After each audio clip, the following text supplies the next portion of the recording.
Boxer Isaac Chamberlain told Donald McRae he'd be willing to give up part of his brain to succeed in the boxing ring. McRae's final boxing book, The Last Bell, exposes the darker side of boxing. In this video, I'll give you my main thoughts on the book and also cover some of the prime themes in it. Let's get into the review. So, Brixton Cruiserweight Isaac Chamberlain is one of the prime characters in the book, opening up to McRae about journaling his thoughts, dealing drugs, and the almost fatal lengths he's willing to go to taste glory in the ring. Chamberlain talks about dealing drugs, carrying a knife, and getting involved with gangs in Kennington in London. One passage which reads like a scene out of Top Boy is when Chamberlain is running away from the police. He states that he ran faster than Usain Bolt, which would be pretty impressive considering Bolt ran the 100 metres in 9.6 seconds. McRae said Chamberlain's heart was hammering in his chest like a trapped bird, and at this point, Chamberlain decided to leave crime, gangs, and drugs behind and focus on boxing. Despite his background, Chamberlain comes across as quite a tender and introspective individual.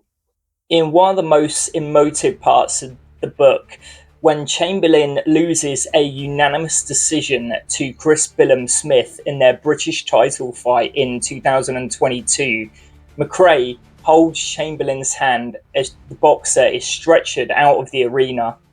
And throughout the book, McRae really peels back the vulnerability of boxers, particularly male boxers, which I think is so important in such a macho environment like boxing.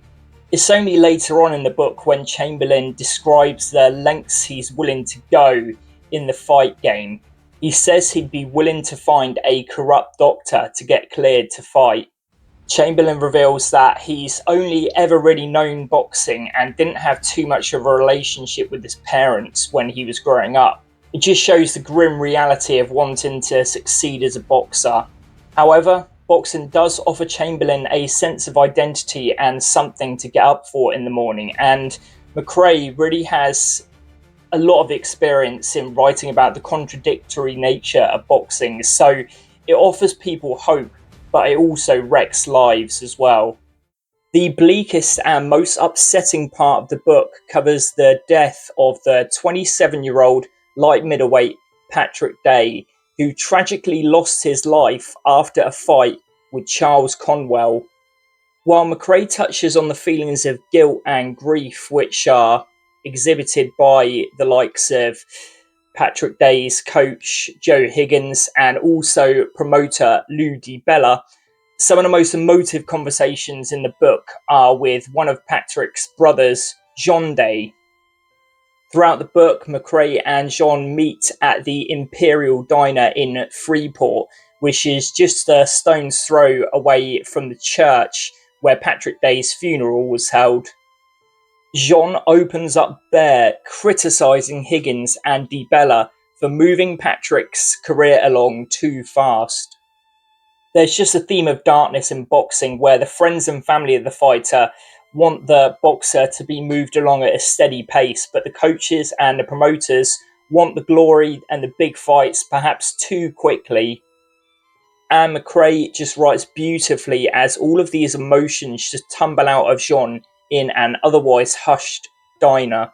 And it's like a therapy session with Jean really just putting all of these emotions out there into the open. And if you're enjoying this video so far, I will post one of my other videos in the description of this video.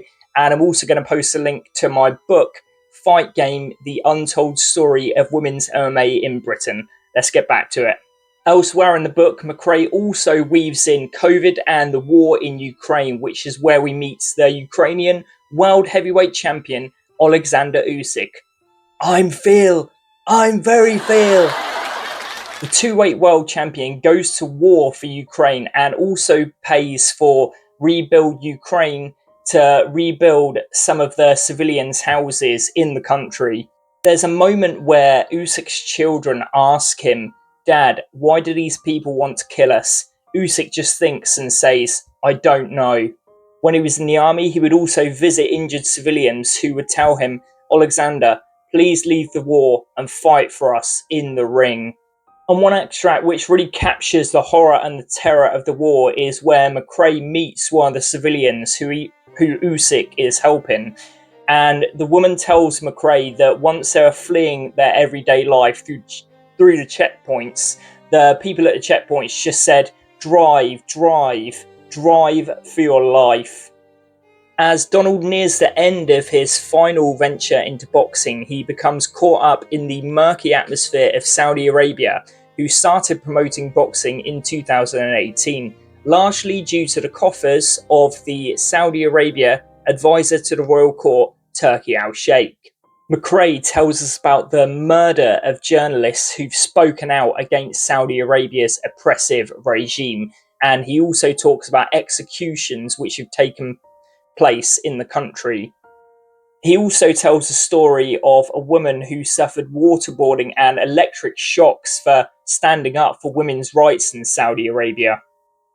You have to hand it to McRae, who really speaks out against the power state of Saudi Arabia and also how promoters now pander to Turki al-Sheikh.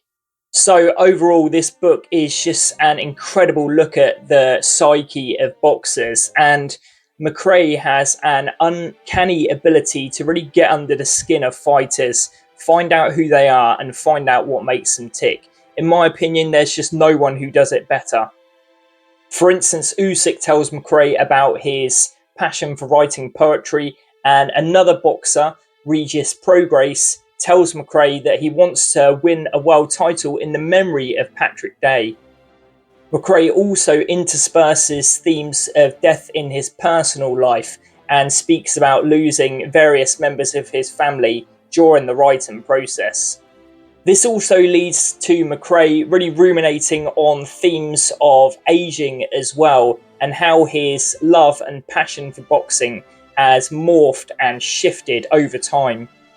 And although I wouldn't say The Last Bell is as good as McRae's first boxing book, Dark Trade, it's still just such a wonderful book. And I really think that McRae just really nails that long form style of writing about boxers. He writes so smoothly and so slickly. And that really does still come across after all these years, after around 40 years of writing on boxing, with his latest book, The Last Bell. So overall, it's a pretty gripping and emotionally fraught book, which really exposes how fighters really battle for glory, sometimes at their own expense. And Lou DiBella really summed it up perfectly when he said, "Sometimes what we love isn't good for us." Thanks so much for watching, and hope to see you soon.